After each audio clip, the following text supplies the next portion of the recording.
Good afternoon, everyone out there in YouTube land. My name is Jared, and this is my channel Mazda B3K.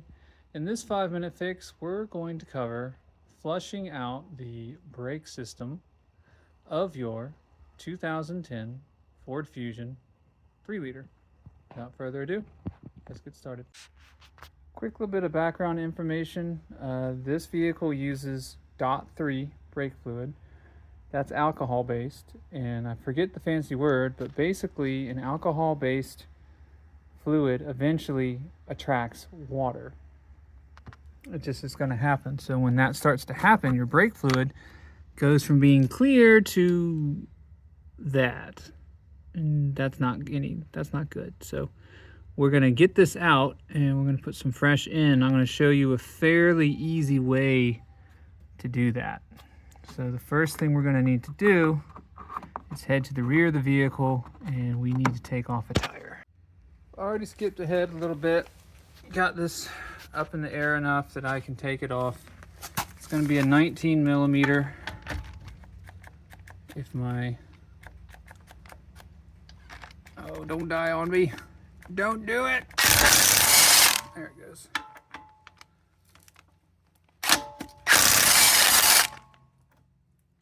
Anyway, get this off, and we'll get the tire off. Then we can actually get to the brake bleeder, which is what we're trying to do.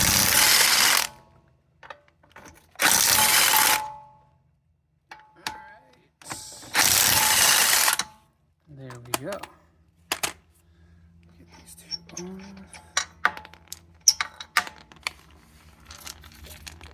These out of the way, and there we go. Okay, now that this is out of the way, it grants us access to this, which is the bleeder screw for the passenger rear brake. You might be asking, why are we going for this particular bleeder? Why are we not going to try to bleed the fluid out through the front? Well, we're gonna need to go to each tire and do this, because you have to make sure that you have fresh fluid coming in through all 4 bleeders. And since this is the line that's the furthest away from the master cylinder, which was that thing I showed you a minute ago that looked like it had T in it, once we get good fluid out here, we're golden. It makes it so the other 3 bleeders process goes much faster. So there's a few different ways we can do this. The fastest way is if you have a helper who can work the brake pedal for you, because that'll let you pump fluid through pretty quick. If you're working alone, there's 2 ways you can do it. You can do vacuum bleeding, which I don't really like doing because it always is a bit of a mess for me, or you can do gravity bleeding, which is what we're about to do. So your bleeder, if it's not been messed with, should still be a 10 millimeter. So get in there with your wrench.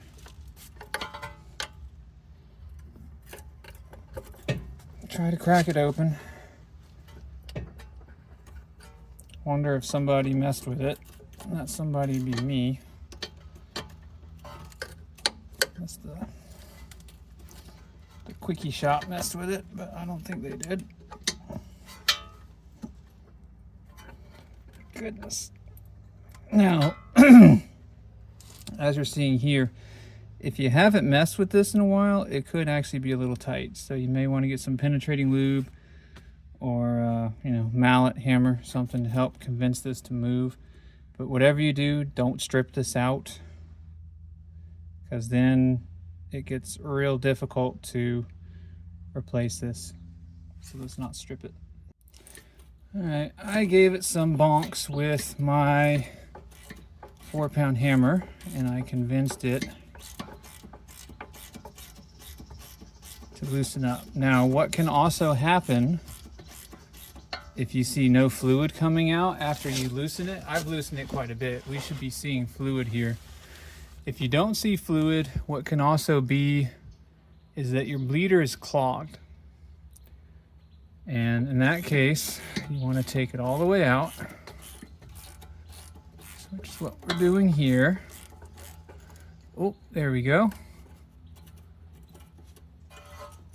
We're going to try to wiggle this off here. There we go. And even if it's not clogged, it's worthy to take it off and then kind of look through it. Maybe take a pipe cleaner or a real thin piece of wire, something, a pick, shove it in there, make sure it's nice and clear. But what we're doing now is basically we're gonna let it just drip. This method is not fast, but it works. We're gonna let it drip. We're gonna take the cap off at the master cylinder. We're just gonna keep an eye on it.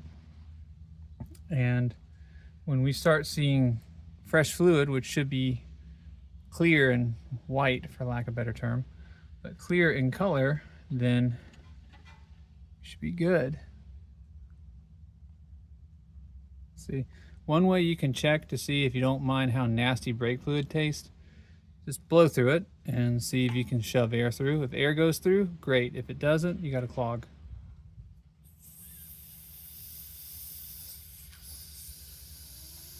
And this one, I just blew on it. You may have just heard that.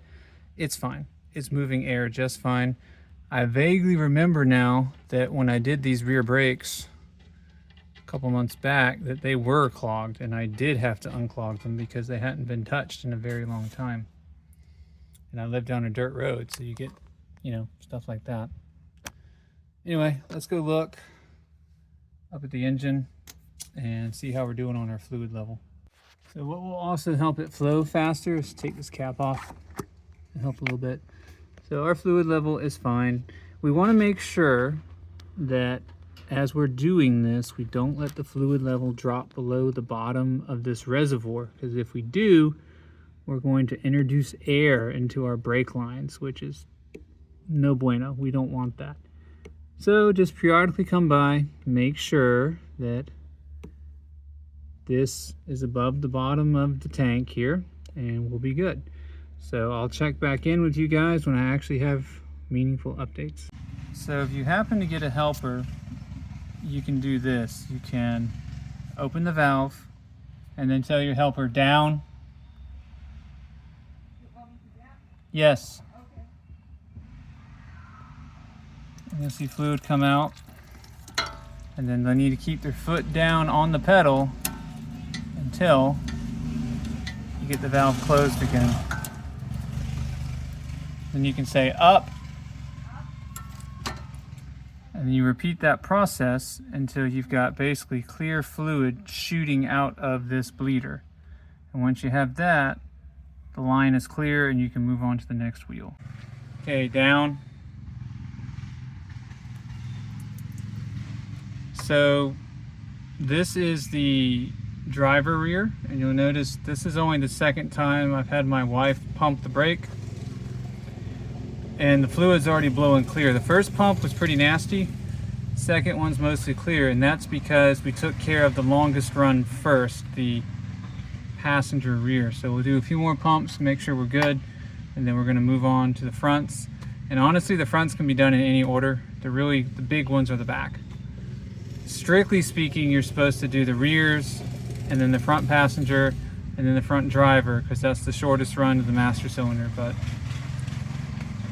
you know, the big thing is to get the longest lines clear of gunk.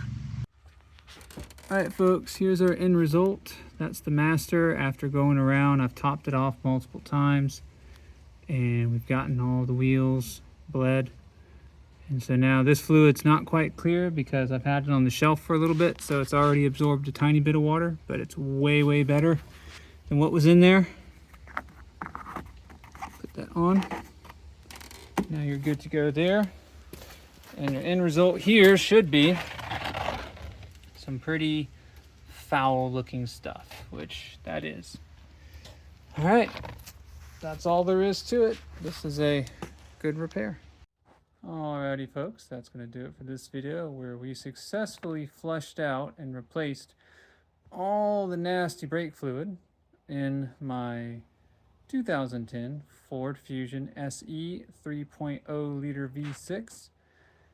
If you found this video interesting, if you found it entertaining, if you think you learned something, please consider liking, sharing, and subscribing. That does help to grow the channel, allow me to bring you more content like this. Also, please leave a comment. I like to read them, I like to reply to them, and I do like to learn from them. And lastly, guys, remember, I make mistakes and I film them so that you don't have to. I'll catch you guys next time.